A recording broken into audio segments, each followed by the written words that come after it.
አይደለህም ካፈር ወተላፈር መልአክ ነህ ሉሲፈር ክብር ማንነት ባመጽ የሚታፈር ትክክለኛ ቦታው ይሄ ነው ቀለም ተቀብቶ እስኪደርቅ ራሱ አልታገስኩም በመጨረሻም የሀገርን ሀብትና ንብረት ስትመዘብር እንደቆየች የተገለጸው ስለወደቀው መላእክት የምታቀነቅነው እናቷን ደምን ባያስለቀሰችው በረከት ገበሬዋ በመጨረሻም በቁጥጥር ስር እንደዋለች ተሰምቷል። ኢንተርፖል ይህን እንዴት አድርገው ባለቤቷስ ተጽዕኖ ፈጥሮ ያስፈታት ሲሆን በዝርዝር እንመለከተዋለን። ምንድነው እኔ የኔ ኃጢአት የተለየ ነው? ስንት አርቲስት አናቅም እንዴ?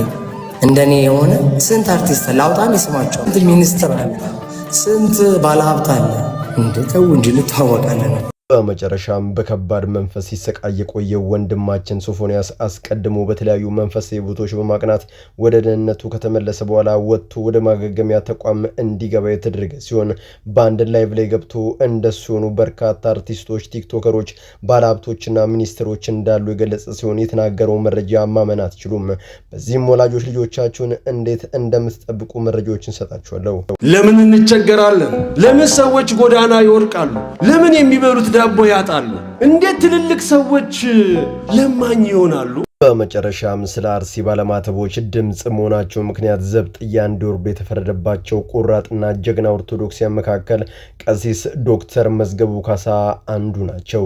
ከእሳቸው ጋር ታስሮ የነበሩ ወንድሞቻችን እግዚአብሔር ፍቃድ ሆኖ ቢፈቱም እሳቸው ግን ተጨክኖባቸው ዘብጥያ እንዲቆዩም ተደርጓል። በዚህም መታሰራቸውን ለበጎ ነው ብሎ የተቀበሉት ቀሲስ ዶክተር መዝገቡ በማረሚያ ቤት የሰሩትን አስደናቂ ተጋድሎ ማመን አትችሉም። ዝርዝሩን ይዤላችሁ ቀርቤያለሁ። ሰላም በመላው ዓለም ላይ የምትገኙ ውድ ቤተሰቦቼ እንዴት ናችሁልኝ? እኔ ደህና ነኝ። ቸሩ መድኃኔዓለም የተመሰገነውን በዘርቆታችን እጅግ በጣም ቁም ነገር አዘል ቪዲዮዎች ይዤላችሁ መጥቻለሁ። ከእናንተ የሚጠብቀው እንደተለመደው ቪዲዮ ላይክ እና ሼር ማድረጋችሁን አትርሱ። ዳይ ወደለት ቪዲዮ እርሻ ውስጥ ቢያንስ ከ11 ዓመት በላይ አሳልፌያለሁ። 11 ዓመት ጫካ ውስጥ ቆይቻለሁ ማለት ግን እርሻን ሴክሲ ማድረግ ይቻላል ማለት ሰው በረከት ገበሬዋ ከሀገሯ ከወጣች በኋላ በካፌ ተዋወቀችውን አየርላንዳዊ ባላግብታ ለበርካታ ዓመታት በውጭ ሀገር ቆይታን አድርጋለች። በኋላም የዲያስፖራውን ስያሜ ለራሷ በመስጠት ከፍተኛ ኢንቨስተር መሆኗን በማሳወቅ ወደ ሀገሯ ተመለሰች። በዚህም የንግድ ፍቃዷን ወጥታ በጋምቤላ በሌሎችም ክልሎች ሰፋፊ ለም መሬቶች ተሰጥቷት በኢትዮጵያ ውስጥ ዘመናዊን ግብርና እንድታስተዋውቅ ታላቅ በር ተከፈተላት። በዚህ ጊዜ ነው በቢሮዋ፣ በቤቷ፣ በመኪናዋ ውስጥ ሳይቀር የጠቅላዩን ምስል እንደ ስላድኖ በቤቷ ሰቅላ ባንድ ወቅት የታየችው። የተሰጣት እድል አስገራሚ ነበርና ትክክለኛ ቦታው ይሄ ነው። ተቀብቶ እስኪደርቅ ራሱ አልታገስኩም። ምክንያቱም መሰቀል ነው። ለአረንጓዴው የተፈጥሮ ሀብት እንዲሁም ለግብርናዊ ስራ ዘርፍ ልዩ ፍላጎትና ኢትዮጵያን በቅርቡ ከውጭ ስንዴ የማስገባት አቁማ ለሌሎች ሀገራት ሳይቀር ኤክስፖርት አድርጋለች በሚለው ንግግራቸው የሚታወቁት ጠቅላዩ በረከት ይዛ የመጣችውን አስደናቂ ተግባር ስለሚያደንቁላት ነበር ምስላቸውን ባለችበት ስፍራ ሁሉ የማይጠፋው። ከጀርባዋ ግን የሚሰራውን ስራ ጠቅላዩም ሆኖ የኢትዮጵያ ፌዴራል ፖሊስ ማንም አላወቀም። ታዲያ ይህ በእንዲህ እንዳለ ሆኖ ቲክቶክ በከፈተች በጥቂት ሳምንታት ውስጥ እዚህ ስኬት ላይ ለመድረሷ የሰራችውን ስውር ደባ የከለላት አንድ ታላቅ ኃይል እንዳለ መግለጽ የበውቀቱ ስዩም መጽሐፍን አስታካ እንዲህ በአደባባይ ስታንጎራጉሩለት ተደመጠች። አይደለህም ካፈር ወተላፈር መልአክ ነህ ሉሲፈር ክብር ማንነት ባመጽ የሚታፈር የማትንበረከክ የማትርመጠመጥ ካዘልከኝ ጀምሮ እንቆቆ ጫንቃ ላይ ከፍታን እንጂ ዝቅታን ላይ እንደ ንስር በረርኩ እንደ እንቆ አበራው። በረከት ገበሬዋም የተሰጣትን እድል ተጠቅማ በርካታ የኢትዮጵያን ሀብት በገንዘብና በንብረት ቀይራ ጥጋብ አናቷ ላይ ቢወጣ እንጉርጉሯን አስነካቸው። በዚህ ጊዜ ነበር መላው ኢትዮጵያ ከጫፍ እስከ ጫፍ በመነቃቃት በረከት ላይ የተቆሞ ድምጹን ማሰማት የጀመረው። በረከት ከግብርናው በስተጀርባ እንዲያሉ ስራዎችን ትሰራም ነበር።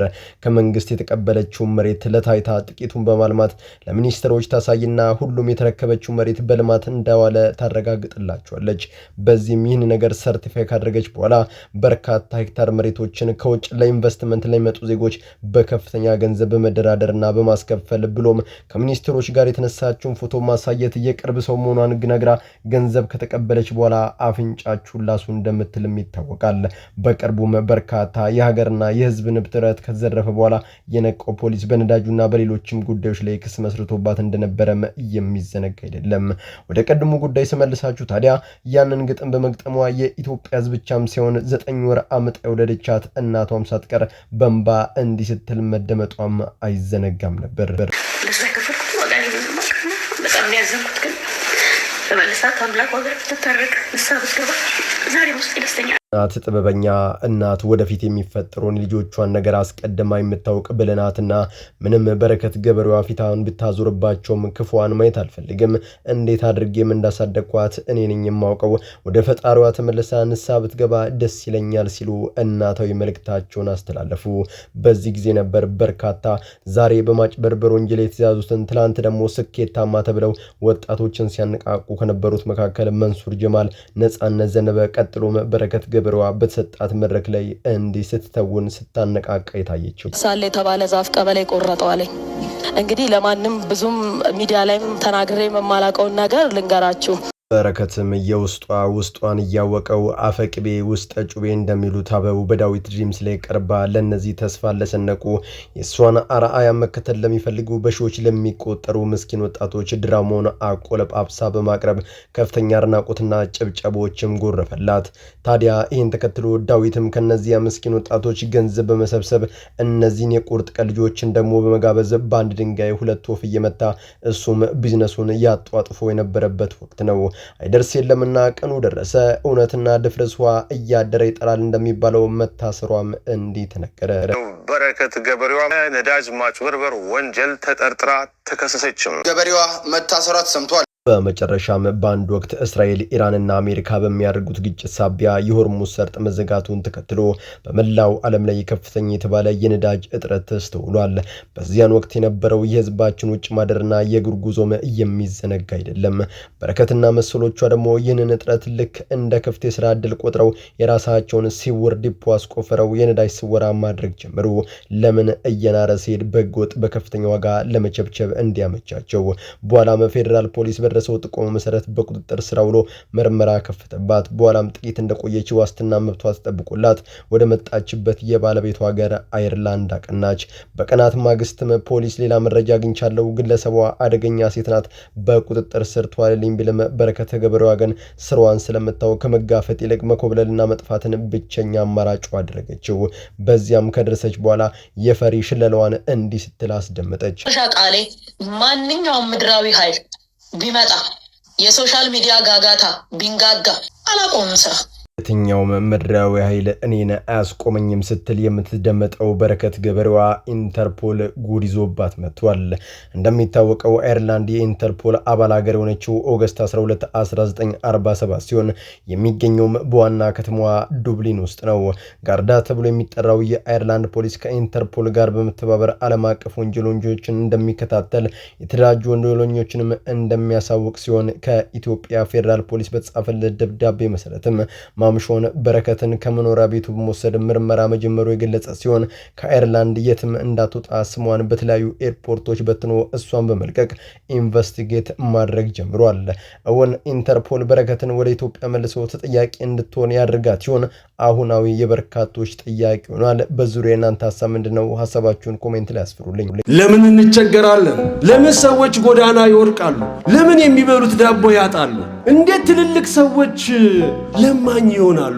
በመጨረሻም ይዤላችሁ የቀረብኩት መረጃ ሀዘናችንን ወደ ታላቅ መንፈሳዊ ደስታ የቀየረና የእግዚአብሔርን ስራ ድንቅነት በተግባር ያሳየ አስደሳች ታሪክ ነው።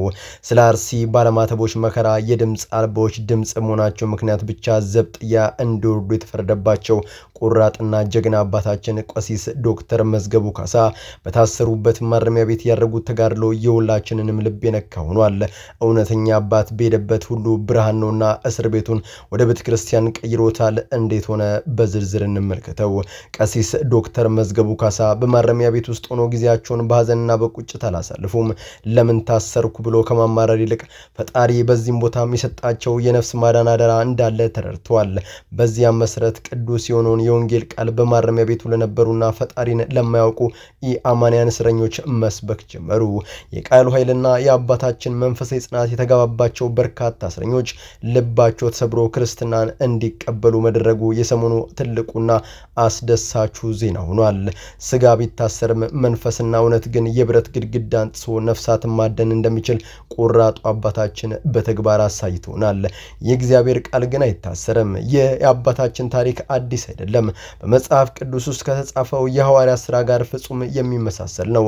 ታላቁ ሐዋርያ ቅዱስ ጳውሎስ ስለ ወንጌል ታስሮ በነበረበት ጊዜ ለጢሞቴዎስ በላከው መልእክቱ ላይ ስለ እርሱ እንደ ክፉ አድራጊ እስከ መታሰር ድረስ መከራ እቀበላለሁ፣ የእግዚአብሔር ቃል ግን አይታሰርም እንዳለው ሁሉ በተጨማሪም በሐዋርያ ሥራ ምዕራፍ 16 ላይ ጳውሎስና ሲላስ ተገርፈው በሆነ ቤት በነበሩበት ጊዜ በጨለማ ውስጥ ሆነው ሲጸልዩና ሲዘምሩ የእስር ቤቱ መሰረት ተናወጠ። በዚህም ምክንያት የእስር ቤቱ ጠባቂና ቤተሰቡ ልባቸው ተነክቶ ሙሉ በሙሉ በጌታ እንዳመኑትና እንደተጠመቁት የምናስታውሰው ታሪክ ነው። ዛሬም ቀሲስ ዶክተር መዝገቡ ልክ እንደ ጳውሎስ የወህኒ ቤቱን የጨለማ በወንጌል ብርሃን አብርቶት እያየን እንገኛለን። ከዚህ ድንቅ ታሪክ የምንወስደው ትልቅ ትምህርትና መልእክት አለ። እውነተኛ አገልጋይና ቦታ አይመርጥም። ምቹ መድረክና ያማረ ቤተክርስቲያን ውስጥ ብቻም ሳይሆን በችግር በመከራና በእስር ቤት ውስጥም እውነተኛውን የእግዚአብሔር ሰው ስራውን ከመስራት ወደ ኋላ አይልም። ፈጣሪ አባታችን ወደዚያ ማረቢያ ቤት እንዲገቡ የፈቀደው ምናልባትም በዚያ ጨለማ ውስጥ ብርሃን የሚጠብቁ እነዚያን ምስኪን የኢአማንያን ነፍሳት ለመታደግ ሊሆን ይችላል። እስራታቸው ሌሎች ነፃ መውጣት ምክንያት ሆኗል። ወንጌል በየትኛውም ስፍራ ቢሰበክ የሰዎችን ሕይወት የመቀየር የተሰበረ ልብ የመጠገንና የማዳን ፍጹም ኃይል እንዳለው በድጋሚ ማይተናል። በእውነት አባታችን ቁራጥነታቸውና መንፈሳዊ ጽናታቸው ለሁላችንም ትልቅ ትምህርት ነው። ለእውነትና ለፍትህ የቆሙ የታሰሩ ዶክተር መዝገቡ ካሳ በእስር ቤትም ውስጥ ሆነው ፍሬ ማፍራታቸውን ቀጥሏል። እግዚአብሔር አምላክ አባታችንን ይጠብቅልን፣ የስራታቸውንም ዘመን አሳጥሮ በሰላም ወደ መንጎቻቸው ይመልስን ትልቁ መልእክታችን ነው። ምንድነው እኔ የኔ ኃጢአት የተለየ ነው? ስንት አርቲስት አናቅም እንዴ? እንደኔ የሆነ በጣም ይስማቸው ልናገር እንዴ? ሚኒስትር አለ፣ ስንት ባለሀብት አለ እንዴ? ተው እንጂ እንታወቃለን። የብዙዎችን ልብ ያሸበረ ወላጆችን በከፍተኛ ጭንቀት ውስጥ የከተተና የሀገራችንን ማህበራዊ ድረገጾች ያናወጠ አነጋጋሪ ጉዳይ ነው። በከባድ መንፈስና ሱስ ሲሰቃይ የቆየ ወንድማችን ሶፎንያስ በተለያዩ መንፈሳዊ ቦታዎች በማቅናት ፎስን ካገኘና ወደ ማገገሚያ ተቋም ከገባ በኋላ ያደረገው ንግግር ብዙዎችን አስደንግጧል። ሶፎንያስ በአንድ የቀጥታ ስርጭት ላይቭ ላይ ገብቶ እሱ የገባበት አስከፊ የግብረ ሰዶምና የክፉ መንፈስ አዘቅት ውስጥ በርካታ ታዋቂ አርቲስቶች፣ ቲክቶከሮች፣ ባለሀብቶችና ሚኒስተሮችም ሳይቀሩ እንዳሉበትም አጋልጧል። ይህ ጉዳይ ሀገራችን ኢትዮጵያ ፈጽሞ ከማትቀበለው እሴት አንጻር ሲታይ እጅግ በጣም አስደንጋጭ ነው። ታዲያ ከዚህ ስውር አደጋ ወላጆች ልጆቻቸውን እንዴት መጠበቅ ይችላሉ? በጋራ እንመለከተዋለን። ሶፎንያስ ወደ ማገገሚያ ከገባ በኋላ ባደረገው የቀጥታ ስርጭት ላይ የተናገራቸው ቃላት በቀላሉ የሚታለፉ አልነበሩም። እባካችሁ የነሱ የተሸፈነ እንጂ የኔ የተገለጠ እንጂ ብዙ ጉድ አለ ሲል በውስጥ ያለውን አስደንጋጭ እውነት ፍንትዋ አድርጎ አሳይቶታል። አልፎ ተርፎም አስፈላጊ ከሆነ የራሱን ሕይወት አደጋ ላይ ጥሎም ቢሆን የእነዚህን ግለሰቦች ስም ይፋ እንደሚያደርግ መናገሩ አደጋው ምን ያህል ስር የሰደደና ከፍተኛ ጥበቃ የሚደረግለት መሆኑንም ያመለክታል። ምንም እንኳን ሀገራችን ኢትዮጵያ ከባልም ሆነ በሃይማኖት ይህንን ድርጊት አጥብቃ የምትኮንን ብትሆንም በገንዘብና በዝና እንዲሁም በስልጣን ተደግፎ በስውር እየተስፋፋ ያለው ያደጋ ለትውልድ ትልቅ ስጋት ሆኗል። ይህ አይነቱ ዜና ማንኛውም ወላጅ ማስደንገጡ አይቀርም። ነገር ግን ከመደንገጥና ከመጨነቅ ባለፈ ልጆቻችንን ከዚህ ስውር ወጥመድ ለመታደግ ተግባራዊ እርምጃዎችን መውሰድ እግድ ይለናል። ወላጆች ልትተገብሯቸው የሚገቡ ዋነኛ ነጥቦች የሚከተሉት ናቸው። አንደኛ፣ የቅርብ ጓደኛ መሆንና ግልጽ ውይይት ማድረግ። ልጆቻችሁን በኃይልና በማስፈራራት ብቻ ማሳደግ አሁን ባለንበት ዘመን አይሰራም። ልጆች ስለሚሰሙት፣ ስለሚያዩት፣ ስለሚገጥማቸው ፈተና ያለምንም ፍርሃት ሊነግሯቸው የሚችሉበት የነጻነት ድባብ ፍጠሩላቸው። ቅርብ ከሆናችሁ ማንም ሰው በገንዘብ ሆነ በሌላ መንገድ ሊያታልላቸው ሲሞክር ቀድመው የሚነግሯችሁ እናንተን ይሆናል። ሁለተኛ፣ የቴክኖሎጂና የሚዲያ ቁጥጥር። ሶፎንያስ እንዳለው በርካታ ቲክቶከሮች እንዲሁም ታዋቂ ሰዎች በዚህ ድርጊት ውስጥ አሉ። ልጆቻችሁን በስልካቸው ማንን ፎሎ እንደሚያደርጉ፣ ምን አይነት ቪዲዮዎችን እንደሚያዩ እናም ከማን ጋር ቻት እንደሚያደርጉ በዘዴ ተከታተሉ። ቴክኖሎጂ አጠቃቀማቸው ላይም ገደብ አስቀምጡ። ሶስተኛ፣ የጓደኞቻቸው ማንነት ማወቅ። ንገረኝ ማንን እንደምትመስል ልንገር ማንን እንደምትመስል እንዳይመስል እንደሚባለው የልጆቻችሁን ጓደኞች በደንብ ወቁ። ከማን ጋር እንደሚሉ የጓደኞቻችሁን አስተዳደግና ስነ ምግባር ምን እንደሚመስል ማወቅ ለልጆቻችሁ ደህንነት ወሳኝ ነው። አራተኛ የሞራልና የሃይማኖት መሰረት ማስያዝ። ልጆች ገና በልጅነታቸው የሀገራቸውን ባህል፣ የሃይማኖታቸውን እሴትና ትክክለኛ የሞራል ሚዛን እንዲያውቁ አድርጋችሁ አሳድጉ። ባዶ የሆነ አእምሮ በቀላሉ ቦጭ ተጽዕኖ ስለሚሞላ ማንነታቸውን በጽኑ መሰረት ላይ አንጹት። አምስተኛ ስሜታዊ ድጋፍና ፍቅር መስጠት። ብዙ ጊዜ ወጣቶች ወደ ተሳሳተ መንገድና ሱስ የሚገቡበት በቤታቸው ያጡትን ፍቅር፣ ትኩረትና እውቅና በሌላ ቦታ ሲፈልጉ ነው። በገንዘብ የሚገዛ ፍቅር የሌላ መሆኑን፣ እውነተኛ ፍቅር ከቤተሰብ እንደሚጀምር በተግባር አሳዩአቸው። የሶፎንያስ ጩኸት የአንድ ግለሰብ ብቻ ሳይሆን አደጋ ሌላ ለትውልድ የተደወለ የነቂስ ደወል ነው። ስማቸው ያልወጣው በርካታ አካላት ትውልድን በገንዘብና በዝና እያታለሉ ገደል ውስጥ እየከተቱት ይገኛሉ። መንግስትን የሚመለከታቸው አካላት ህግ እርምጃቸውን መውሰዳቸው እንዳለ ሆኖ ግንባር ቀደሙ የጥበቃ ስራ ግን የሚጀምረው ከኛው ከወላጆች መሆኑን ልንዘነጋ አይገባንም። ልጆቻችን የነገ ሀገር ተረካቢዎች ናቸው። ከእንዲህ አይነቱ አዘግት ውስጥ በጸሎትና በጥበብ የቅርብ ክትትል ልናደርግላቸው ይገባል የመጨረሻው መልእክት ነው። በመላው ዓለም ላይ የምትገኙ ውድ ቤተሰቦቼ ለዛሬ እናንተን ያስተምራሉ፣ ይጠቅማሉ፣ መረጃ ምናሉ ብዬ ያሰብኳቸውን ቪዲዮዎች በዚህ መልኩ አቀረብኩላችሁ። በቀጣይ በሌሎች አስተማሪ ቪዲዮዎች እንገናኛለን። ለዚህ ቻናል አዲስ ከሆናችሁ ምን ይጠበቃችሁ ነው? መለስ ያላችሁ ሰብስክራይብ፣ ላይክ፣ ሼር ማድረጋችሁን አትርሱ። ባላችሁበት ቦታ ሁሉ ክፉ ሳይነካችሁ በሰላም በቸር በጤና ቆዩልኝ። ይመቻችሁ።